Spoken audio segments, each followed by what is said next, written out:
નમસ્કાર મિત્રો, જીપીએસસી સ્ટડીમાં તમારું સ્વાગત છે। તો ક્લાસ 3ની કોઈ પણ એક્ઝામ હોય અથવા તો જીપીએસસીની કોઈ પણ એક્ઝામ હોય, એમાં પ્રાચીન ભારતના ઇતિહાસમાં મોસ્ટ આઈએમપી પોઈન્ટ હોય તો ગુપ્ત સામ્રાજ્ય છે। અને એમાંથી વારંવાર સવાલ ક્લાસ 3માં અને જીપીએસસીમાં પૂછવામાં આવે છે। અને આ ટોપિક એવો છે જેમાંથી પોઈન્ટ ટુ પોઈન્ટ તમારે વાંચવાનું છે, કેમ કે આ ટોપિકમાંથી એક પણ પોઈન્ટ એવો નથી કે જ્યાંથી સવાલ ના નીકળ્યો હોય। તો ચાલુ કરીએ। ગુપ્ત સામ્રાજ્ય। ગુપ્ત યુગને પ્રાચીન ભારતનો સુવર્ણ યુગ ગણવામાં આવે છે। તો સવાલ પૂછવામાં આવે કે પ્રાચીન ભારતનો સુવર્ણ યુગ કયા યુગને ગણવામાં આવે છે? તો ગુપ્ત યુગ છે એ પ્રાચીન ભારતનો સુવર્ણ યુગ ગણવામાં આવે છે। ત્યારબાદ મોસ્ટ આઈએમપી સવાલ છે કે ગુપ્ત સામ્રાજ્યના સ્થાપક કોણ છે? તો શ્રીગુપ્ત છે એ ગુપ્ત સામ્રાજ્યના સ્થાપક છે। ચંદ્રગુપ્ત મૌર્ય નહીં આવે, જવાબ આવશે ગુપ્ત સામ્રાજ્યના સ્થાપકમાં શ્રીગુપ્ત। ત્યારબાદ ગુપ્ત સામ્રાજ્યનો ઉત્તરાધિકારી કોણ છે? તો ઘટોત્કચ। ત્યારબાદ મોસ્ટ આઈએમપી સવાલ છે ગુપ્ત સામ્રાજ્યની રાજભાષા કઈ હતી? તો સંસ્કૃત હતી। આ મોસ્ટ આઈએમપી સવાલ છે। આવા જ વિડીયો આપણી ચેનલ ઉપર આવતા રહેશે, એટલે ચેનલને સબસ્ક્રાઇબ ના કરી તો સબસ્ક્રાઇબ કરી દેજો। ત્યારબાદ જીપીએસસીમાં ઘણી બધી એક્ઝામમાં પૂછવામાં આવે છે કે ગુપ્ત સામ્રાજ્યના રાજાઓનો ઘટનાક્રમ જણાવો। તો ઉપરથી નીચે સુધી છે એ ગુપ્ત રાજાઓનો ઘટનાક્રમ છે। સૌ પ્રથમ આવશે શ્રીગુપ્ત, ત્યારબાદ ઘટોત્કચ, ચંદ્રગુપ્ત 1, સમુદ્રગુપ્ત, રામગુપ્ત, ચંદ્રગુપ્ત 2, કુમારગુપ્ત અને સ્કંદગુપ્ત। આવી રીતે જે ઉપરથી નીચે છે એમનો ઘટનાક્રમ છે એ પણ તમારે યાદ રાખવો પડશે જો તમે જીપીએસસીની પરીક્ષા આપતા હોય તો। ત્યારબાદ આપણે પહેલા જ શાસકની વાત કરીએ તો ચંદ્રગુપ્ત 1, જે ઈસવીસન 320થી 335 ઈસવીસન સુધી તેમણે શાસન કર્યું હતું, 15 વર્ષ સુધી। તો ચંદ્રગુપ્ત 1 કોણ હતા? તો ચંદ્રગુપ્ત 1 છે એ ઘટોત્કચના પુત્ર હતા।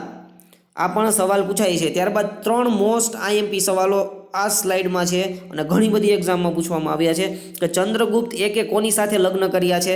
તો લીછવી રાજકુમારી કુમારાદેવી સાથે ચંદ્રગુપ્ત 1 લગ્ન કર્યા છે।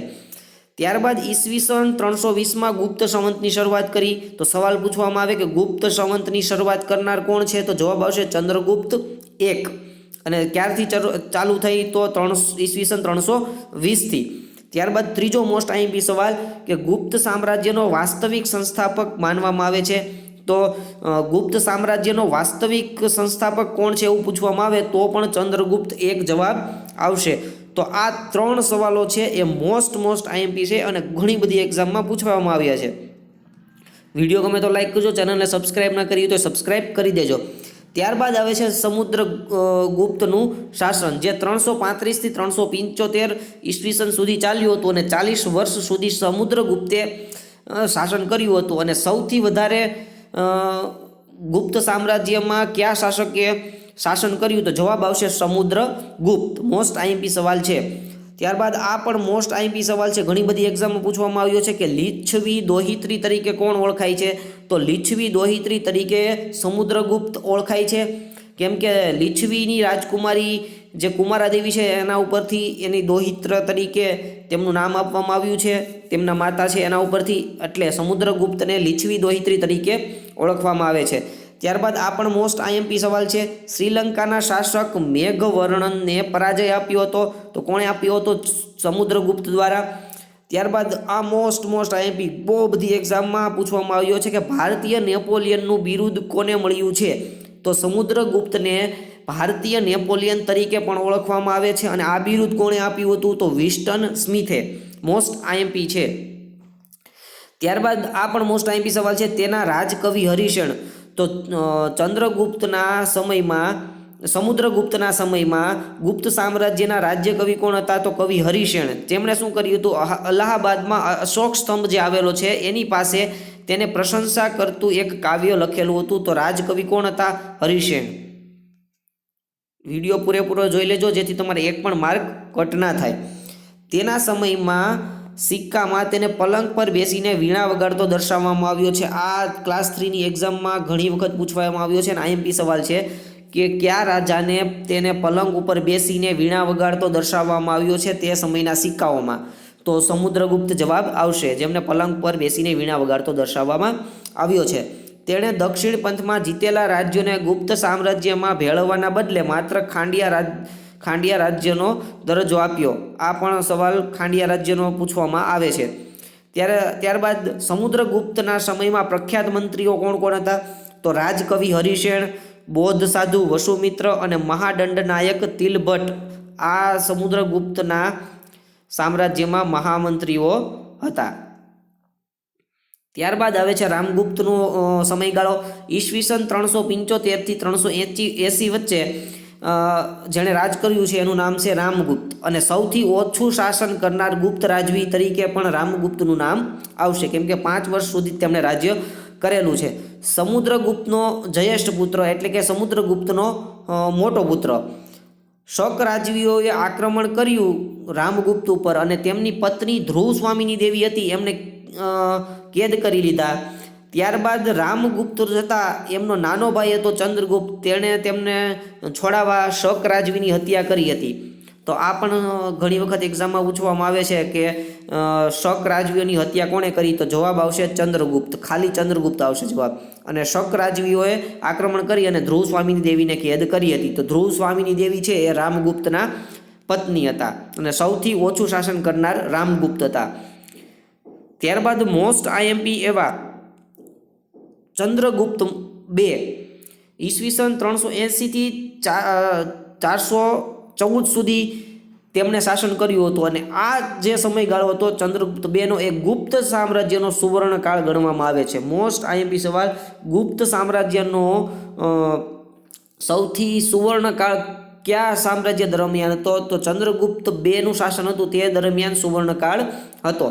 ઈસવીસન 398માં રુદ્ર IIIને હરાવી અને વિક્રમાદિત્યનો ઇલકાબ ધારણ કર્યો હતો. મોસ્ટ આઈએમપી સવાલ છે, વિક્રમાદિત્યનો ઇકબાલ કોણે ધારણ કર્યો હતો? ચંદ્રગુપ્ત II. અને કોને હરાવીને? તો રુદ્ર IIIને હરાવી અને વિક્રમાદિત્યનો ઇલકાબ ધારણ કર્યો હતો ઈસવીસન 398માં. ત્યારબાદ તેમના બીજા બિરુદો પણ ધારણ કરેલા હતા, એક તો શકારી અને બીજું શહનશાહ.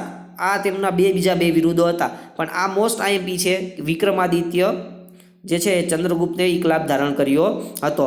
તેણે નાગકન્યા કુબેર નાગ સાથે લગ્ન કર્યા હતા અને તેનાથી જન્મેલી પુત્રીના હતી પ્રભાવતી, તેમના લગ્ન રુદ્રસેન III સાથે કરાવ્યા હતા. આ જીપીએસસીમાં એક વાર સવાલ પૂછવામાં આવ્યો હતો કે ચંદ્રગુપ્ત II છે એમની પુત્રી હતી કુબેર નાગા, એની પત્ની કુબેર નાગા, તેનાથી જન્મેલી પુત્રી પ્રભાદેવીના લગ્ન કોની સાથે કરાવ્યા હતા? તો જવાબ આવશે રુદ્રસેન III. ત્યારબાદ ધ્રુવ સ્વામીની દેવી જે હતા, જે રામગુપ્તના પત્ની હતા, તેમની સાથે પણ ધ્રુવ સ્વામીની દેવી હતા, તેમને ચંદ્રગુપ્ત II સાથે લગ્ન કર્યા હતા.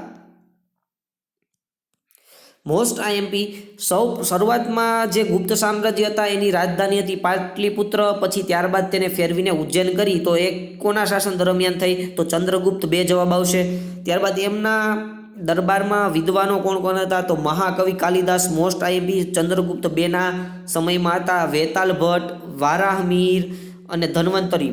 મોસ્ટ આઈએમપી સવાલ છે કે ચંદ્રગુપ્ત IIના સામ્રાજ્યમાં મહાન વિદ્વાનો મહાકવિ કાલિદાસ, અમરસિંહ, વેતાલ ભટ્ટ, વારાહમીર અને ધન્વંતરી હતા. ત્યારબાદ મહારોલીના લોહસ્તંભનું નિર્માણ તેમણે કરાવ્યું હોવાની માન્યતા છે, અને મહારોલીનો લોહસ્તંભ ક્યાં આવેલો છે? તો દિલ્હીમાં આવેલો છે. બીજો સવાલ પણ બની શકે છે અહીંયાથી. તેમના સમયમાં ચીની યાત્રાળુ ફાહિયાન ભારતની મુલાકાત લીધી હતી. તો પહેલો ચીની યાત્રાળુ કોણ હતો? ફાહિયાન. અને સૌપ્રથમ તેણે ચંદ્રગુપ્ત IIના સમયમાં ભારતની મુલાકાત લીધી હતી અને તે સમય દરમિયાન તેમણે ફોકવોકી નામનો ગ્રંથ લખ્યો હતો. ત્યારબાદ આવશે કુમારગુપ્ત, જેમનું શાસન ઈસવીસન 1414 થી 1455 સુધી રહ્યું હતું. લગભગ 39 વર્ષ સુધી તેમનું શાસન રહ્યું હતું. ચંદ્રગુપ્ત I અને ધ્રુવ સ્વામીની દેવીનો પુત્ર એટલે કુમારગુપ્ત. મહેન્દ્રાદિત્ય એવું ઉપનામ ધારણ કરેલું હતું. તેમના સમયમાં સિક્કાઓમાં મોર અને કાર્તિકેયની છાપ જોવા મળતી હતી. આ પણ મોસ્ટ આઈએમપી છે. કયા ગુપ્ત સામ્રાજ્યના શાસકના સિક્કાઓમાં મોર અને કાર્તિકેયની છાપ જોવા મળતી હતી? તો જવાબ આવશે કુમારગુપ્ત. ત્યારબાદ મોસ્ટ આઈએમપી સવાલ, કે નાલંદા વિદ્યાપીઠની સ્થાપના કોણે કરી હતી? તો કુમારગુપ્ત આવશે. અને અજંતાની જે ગુફાઓ છે એમનું નિર્માણ પણ કુમારગુપ્ત દ્વારા કરવામાં આવ્યું હતું. મોસ્ટ આઈએમપી છે આ સવાલ, ખાસ જોઈ લેવો. નાલંદા વિદ્યાપીઠ અને અજંતાની ગુફાઓનું નિર્માણ કરનાર ગુપ્ત શાસક એટલે કુમારગુપ્ત. ત્યારબાદ આવશે સ્કંદગુપ્ત, જે ઈસવીસન 1455 થી 1467 સુધી તેમનું શાસન હતું.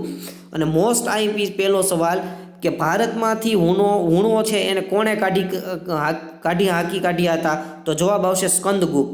અને ભીતરીના જે અભિલેખો છે એ આ માહિતી પૂરી પાડે છે કે હુણોને હાંકી કાઢ્યા હતા. એ માહિતી ક્યાં લખેલી છે? તો ભીતરી અભિલેખમાં.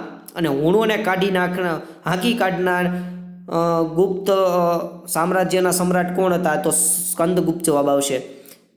તેના સૌરાષ્ટ્રના સુબા પર્ણદત્તના પુત્ર ચક્રમાલતીએ ગિરિનગર એટલે કે ગિરનારનું જૂનું નામ હતું ગિરિનગર, ત્યાં ઈસવીસન 1455માં પાલાશણી નદીમાં પરથી તૂટેલા સુદર્શન તળાવનું સમારકામ કરાવ્યું હતું. અને તળાવની પાળ પર વિષ્ણુ મંદિર બનાવ્યું હતું. મોસ્ટ આઈએમપી સવાલ છે, બહુ બધી એક્ઝામમાં પૂછવામાં આવ્યો છે કે સુદર્શન તળાવનું સમારકામ કોણે કરાવ્યું હતું? જો શાસક પૂછવામાં આવે તો સ્કંદગુપ્તના સમયમાં થયું હતું. અને સૌરાષ્ટ્રનો એનો સુબો હતો પર્ણદત્ત અને એમનો પુત્ર હતો ચક્રમાલતી. આના દ્વારા પાલાશણી નદી ઉપર આવેલું સુદર્શન તળાવનું સમારકામ કરાવ્યું હતું. અને એ પાળ ઉપર વિષ્ણુ મંદિર પણ બનાવ્યું હતું. મોસ્ટ આઈએમપી સવાલ છે, સુદર્શન તળાવ છે એ કઈ નદી ઉપર આવેલું છે? તો પાલાશણી ઉપર આવેલું છે. અને કયા સમયગાળા દરમિયાન તેમનું સમારકામ કરાવ્યું? તો ઈસવીસન 1455માં સ્કંદગુપ્તના સમયગાળા દરમિયાન. અને ચક્રમાલિતીએ તેમનું છે સમારકામ કરાવ્યું હતું. ત્યારબાદ જૂનાગઢમાં એક શિલાલેખ પણ તેમણે કોતરાવ્યો હતો. અને તે છેલ્લા મહાન ગુપ્ત સમ્રાટ તરીકે પણ ઓળખાય છે. પણ છેલ્લો ગુપ્ત સામ્રાજ્યનો સમ્રાટ એટલે વિષ્ણુગુપ્ત. આ મોસ્ટ આઈએમપી છે, બહુ બધી એક્ઝામમાં પૂછવામાં આવ્યું છે કે છેલ્લો ગુપ્ત સમ્રાટ કોણ છે? તો વિષ્ણુગુપ્ત જવાબ આવશે. અને છેલ્લો મહાન સમ્રાટ ગુપ્તનો કોણ હતો? તો જવાબ આવશે આપણે છેલ્લે સ્કંદગુપ્ત. તો મિત્રો નેક્સ્ટ વિડીયોમાં આપણે ચર્ચા કરીશું ગુપ્તકાલીન સાહિત્યના જે સ્થાપના અને એના આવિષ્કાર જે છે એ અને એમના કવિઓ જે હતા એમના વિશે આપણે ચર્ચા કરીશું. વિડીયો ગમે તો લાઇક કરજો, ચેનલને સબસ્ક્રાઈબ ના કરી તો સબસ્ક્રાઈબ કરી દેજો. ઇન્સ્ટાગ્રામમાં પણ આપણે ડેઈલી પોસ્ટ મૂકવામાં આવે છે.